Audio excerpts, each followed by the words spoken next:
Then now when these spores will be dispersed and they will fall on the soil.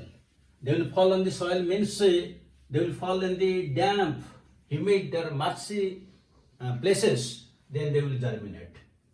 So these spores will germinate to give rise to gametophytic plant body. And the gametophyte means the spore is N because it is produced as a result of meiosis. So the gametophyte is N. The gametophyte is also known as prothallus. It is known as prothallus. Again, it is important for examination point of view. It is known as prothallus. Now, the gametophytes of ferns, or you can tell all the pteridophytes, they grow in cool, damp, shady places. That is why only when the spores will fall, they grow in the gametophytes, they grow in cool, damp, and shady places. That means only when the spores will fall in these places, they will germinate and they will give rise to gametophyte. Otherwise, not. This is the reason, very important. This is the reason why the distribution of the gametophytes is geographically restricted. That means you cannot get the pteridophytes in all fully dry conditions. They are not found in the hot climate condition. They are found in cool, damp and shady places. Again, very, very important. So, the next point is distribution of pteridophytes is restricted, and the region is this is the region because the gametophytes also develop there. Now the next point is, now we have seen this sporophyte is independent, it is free living. Now the gametophyte is also independent. It is independent and free living. In bryophytes, the gametophyte is independent, but in a sporophyte. But here both are independent, both are free living. Again, very, very important from examination point of view. Then the gametophyte, it may be monoecious or may be dioecious depending upon the genus, what type of spores are produced. But usually the gametophyte is heart-shaped. Heart-shaped means caudate, and the sex organs are antheridia and archegonia. Because in bryophytes, I have told you that in case of bryophytes, pteridophytes and gymnosperms, the female sex organ is archegonia. They are coming under archegonia. So antheridia, archegonia are there. And these sex organs,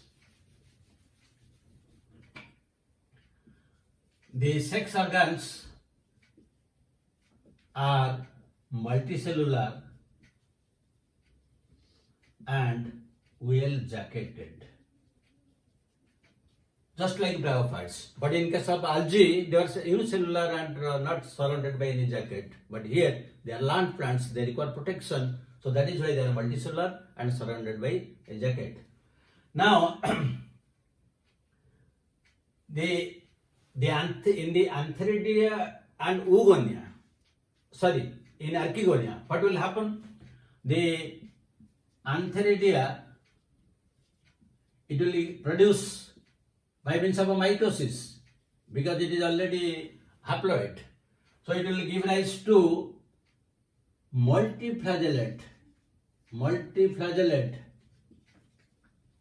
antherozoids. Again, you see this is important because in case of bryophytes they are biflagellate, but here it is multiflagellate. Then inside the archegonium,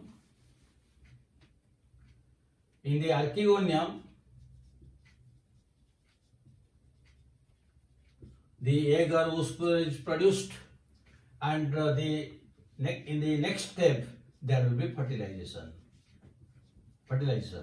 And for fertilization, water is necessary. That means just like bryophytes, here water is also required for fertilization. This is the reason why they grow in cool, damp, shady places. Because for the movement of the anthrozoids, it requires water. So now, after fertilization, the next step is the zygote is formed. The zygote is now again 2N, and the zygote will give rise to embryo because it is coming under the embryophyta, and that embryo will give rise to the sporophytic plant body. So we have started with the sporophytic plant body. It produces spores. The spores are made to give rise to gametophyte. The gametophyte produced by means of Antheridia archeonia, and again the sporophyte is coming. That means the type of life cycle is haplodiplontic life cycle. It is haplodiplontic type of life cycle. And we'll discuss the detail when we'll discuss the life cycle of one fern in the next video. But let us discuss the other things. Now if we come to the economic importance, the pteridophytes have not much economical importance, but they take part in soil formation and also in the plant succession, because when there will be xerosia, they take part in plant succession, and particularly in a xeric condition. Because in xeric condition, the first is the lichen stage, then the moss stage, the third stage is the pteridophyte conditions. They will grow. So this is one. The second and most important is they are used as ornamentals. Ornamental plants. Because in case of particularly ferns, the pinnately compound leaves are very attractive. They are flowerless. There is no flower, but the leaves are so attractive. Usually, people keep them in their drawing rooms or in the studios, in the balconies, because they are very attractive. So they are used as ornamentals. So this is only the importance of the pteridophytes. Now let us discuss the classification of the pteridophytes. Classification. So the pteridophytes are classified into 4 main groups. One is Scylopsida. The second is Lycopsida. The third one is Spinopsida. And the fourth one is Pteropsida.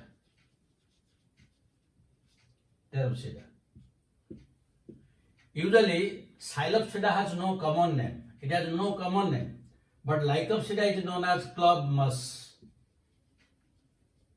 Here you see the moss word is coming. The Spinopsida, they are known as horsetails. This is the common name.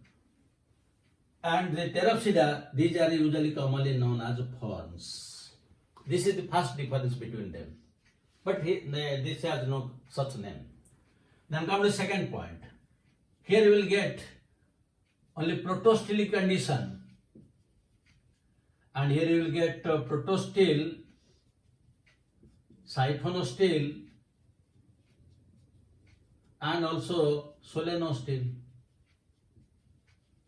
Here you will get eustele. The eustele is just like that of the dicots. And in case of ferns, you will get a dictyostele.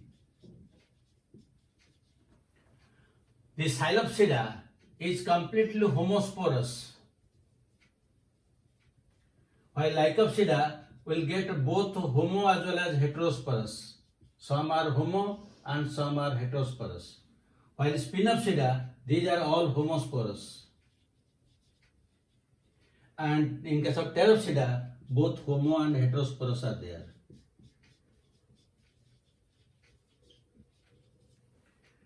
Now, the next thing we'll discuss the examples. So, in examples, in case of Scylopsida, one is Rhinia. Rhinia, this is fossil. Then this another is Cooksonia. These two are fossils, and the living one is xyloterm. This is the living one. Coming to Lycopsida. In case of Lycopsida, one is Lycopodium, second one is Selaginella, and third one is Isoetis. In case of Spinopsida, there is only one example, that is Equigetum. That is why Equigetum is also known as hostel. In case of Pteropsida, which are commonly known as ferns, there are so many plants. So one is Adiantum. The Adiantum is also known as walking fern, because if one of the branches will touch the soil, again the roots will come out and again it will multiply. So it is known as walking fern. Then the others are, you can tell, Pteris, Bryophytes. Bryophytes, I am writing the other ones here. Then the other examples is Marsilia, then Azolla, Salvinia, Ophioglossum. These are the examples. And this Azolla, it is used as a biofertilizer because in its leaves, in the leaves, Annabena azoli. Annabena azoli is a cyanobacteria. It has capacity of nitrogen fixation. So it is present in its leaves and it functions as a biofertilizer. The Marsilia is also known as water fern, and is commonly it is also edible. The Salvinia has big leaves and it floats on the surface of the water. So you see here 4 and here 3, I have given 7 examples. So these are all coming under ferns. So this is a brief discussion about the general characters of pteridophytes. But what is the life cycle in detail we discuss in the life cycle in next video. But here I am giving you questions.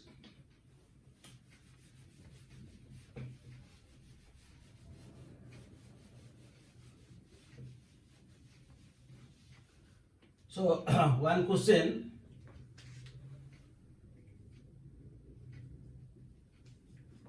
Find out the odd one. A choice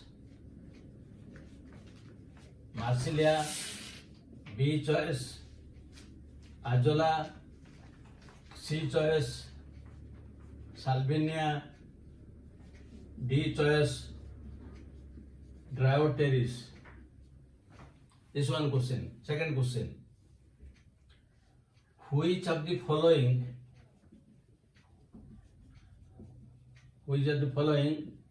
is not a fern? A choice Salvinia, B choice Adiantum, C choice Lycopodium, and D choice Bryophytes. Third question. Which is not heterosporous? A choice Selaginella, B choice Lycopodium, C choice Marsilia,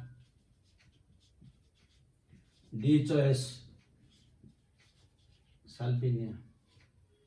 So these are the type of questions which are usually coming in all the national type of test.